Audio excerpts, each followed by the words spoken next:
There's a new season upon us, the Young Avengers, which means some new cards, and we're going to go over them and see what is up. And I think there's some great cards in this season. I think you're going to like what you see. Make sure you subscribe. Kate Bishop is the first card. Hawkeye Kate Bishop, technically. On reveal, add 2 arrows to your hand. It's a 2/3. Which is vanilla stats essentially for a 2-drop, but you get an additional 2 cards in your hand, which might be the reason Loki got reworked. Another card that adds 2 cards to your hand. I like this card a lot. The arrows are pretty correct. Look at this. So Acid Arrow is another clogging card. On reveal, switches sides. Grapple Arrow, on reveal, after you play your next card, move it to this location. So kind of like a ghost spider. On the next card, it moves as opposed to the previous card you moved.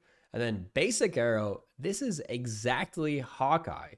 On reveal, if you play a card at this location next turn, +3 power. So you basically get a Hawkeye in your hand that's not a Hawkeye. It's just a basic arrow. I guess they're calling Hawkeye a little basic. You got Pim Arrow, which is ongoing. If your side location is full, +3 power. So essentially a mini Ant-Man, the old Ant-Man power before it got buffed. I think it's still a good card, a 1/4 that you get generated into your hand. It's looking pretty good. I think Kate Bishop will be a really fun and cool season pass card. I'm definitely excited to pick it up. But on the same day, you also have the chance to get Marvel Boy, which I think pre-nerf, they had nerfed it in their testing.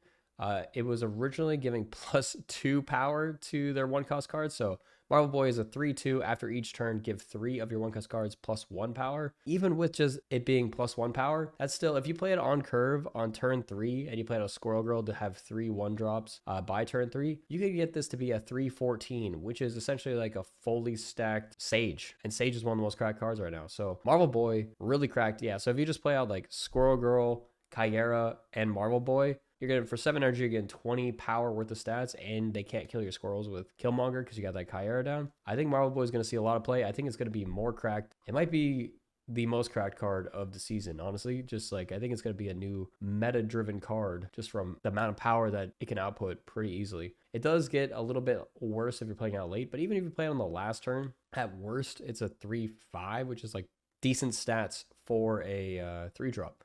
Like, you see a lot of 3/5s out there, so that's the worst it could be. 3/8 if you play at a turn early.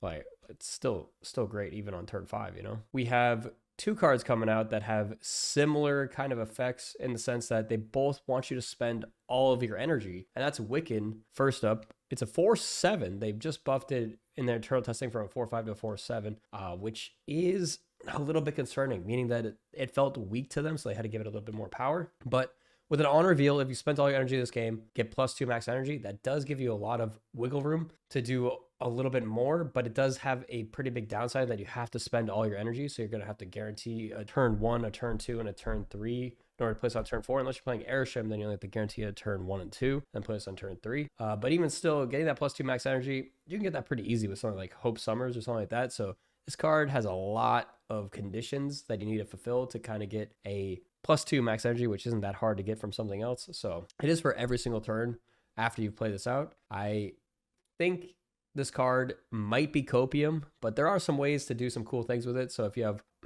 the terrible cards, Quicksilver and Domino in your deck, and you're playing them on turn 1 and 2, and then you put a ton of 3-drops in your deck, so you're just guaranteed to draw. If you put in 7 3-drops in your deck, you're guaranteed to draw one by turn 3, and then you play this out on turn 4. You can pretty much draw Wiccan by turn 4 if you have Quicksilver, Domino, and 7 3-drops in your deck 50% of the time. So 50% of the time, a deck that's built around Wiccan will get off, but I don't think it's going to be worth it, honestly. It might be more of a meme, but you can always hope that it could be something cool and fun. I think the best way to do this is not going to go the Quicksilver Domino route. I think it's going to be just run a bunch of 1 and 2 drops in your deck and just run an efficient deck that is pretty much always curving out just from 1 and 2 drops, because you can make a combination of the energy you need to spend with that, and then you just have the extra energy from turn 4 to play out more stuff later on. I think that's going to be the best way to play this, probably in some bounce kind of way, so that you can play out a lot more stuff with bounce. You can play a monkey version, so you play more cards out at the end of the game. I think that's going to be the best way to play Wiccan, but we'll have to see. Next up is a card that also has the same kind of effect, Speed,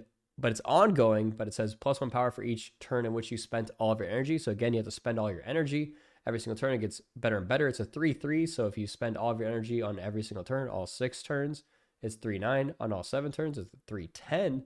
if you played Magic out and you spend all your energy on every single turn. I would say on average, you're probably going to, if you're playing speed in just like a normal-ish deck, you might miss like 1 or 2 turns tops. If you're playing in a deck that like is kind of built around kind of spending all the energy and curving out, that means you're going to see this be a 3-8 to a 3-7 most of the time, which I think is good stats because you used to have a card like Maximus that used to be a 3-7 that was still a decent card to play out for the stats. Now you have cards like Sage that are just like bigger than that, 3-8, 3-10 a lot of times. So this is up there in how much power you can get out. And it's ongoing, so it can combo with some other cards like Spectrum and Captain America and other things that could do really well for it. I think speed is going to be something to look into. Next up, we have Emperor Hulkling, 6/11. At the start of the game, copy the text of a random 6-cost card, which is kind of interesting to think about. I think it'll be one of the cool cards of the new season. There are, I believe, 29 6-drop cards. And if you take a look at all of them and it's copying a random one, Emperor Hulkling has at least 3 disaster cards that you would not want it to be, 9 bad cards that would make it a 6/11 vanilla or worse. So it could be good depending on the game state, but a lot of those are like, if it just copies the Hulk, it'll just be a 6/11 instead of a 6/12. So you don't really want that. And then there's situationally good cards.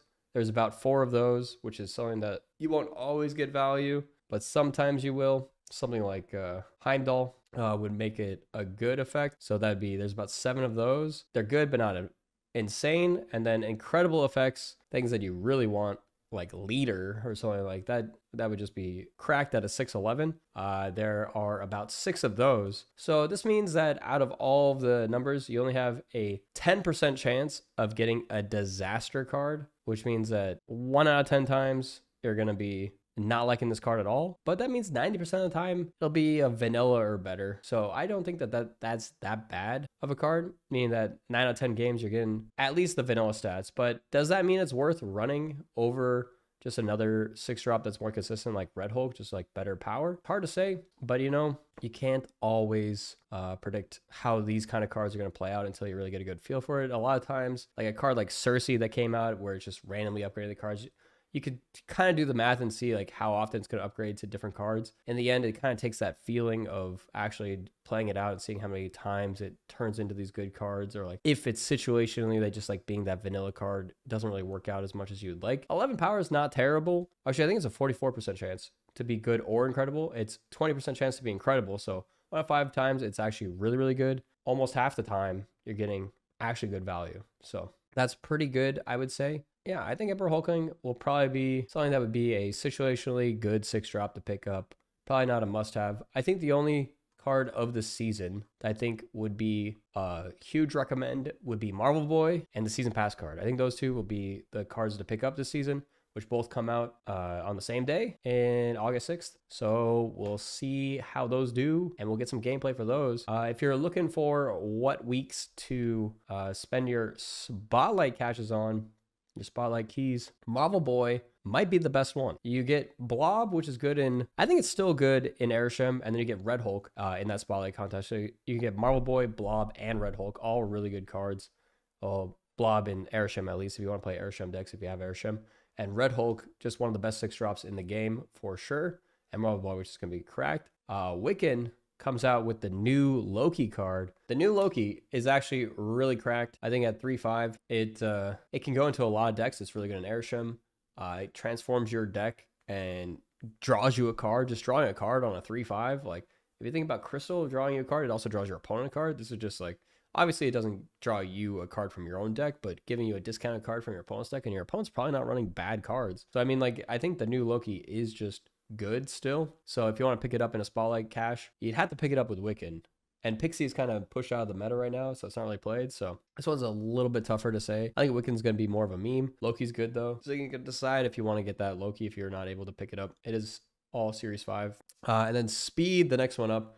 It comes with one of the best cards that's been in the meta for so long, one of the most flexible cards, Jeff, and then Iron Lad, which is just like a decent card to put into some other cards when you want some more draw consistency to get you to your combo pieces or your other good high value cards like Iron Man. I think Jeff, though, is something that you should definitely pick up. And speed seems like it's going to be a decent 3-drop with some decent power. So I would kind of recommend this Spotlight Cache with speed and Jeff. And there at Iron Lad is just a solid all-around card. So far, speed and Marvel Boy, really good weeks for Spotlight Caches. And then Emperor Hulkling has some kind of extra cards in there. It's got Nimrod and Cannonball. Cannonball losing a lot of its oomph after the nerfs to both Professor X and Dr. Octopus. So I do see Cannonball being a little bit less enticing to pick up. And Nimrod is more of just like a fun deck that you can play with like the Shuri Nimrod stuff. But there are some cards coming out the next season that might do some cool Nimrod things. So look out for those. So if you want to pick it up now, maybe to look into those in the future, think about it. But yeah, that's it for the Spotlight Caches for this season. That's it all overall. I'll be streaming this entire week, next week and the week after, all the new cards as they come out. Come check out my stream on Twitch. And, you know, thanks to Willow, my editor. And make sure you subscribe. See you guys later. See you in the next one.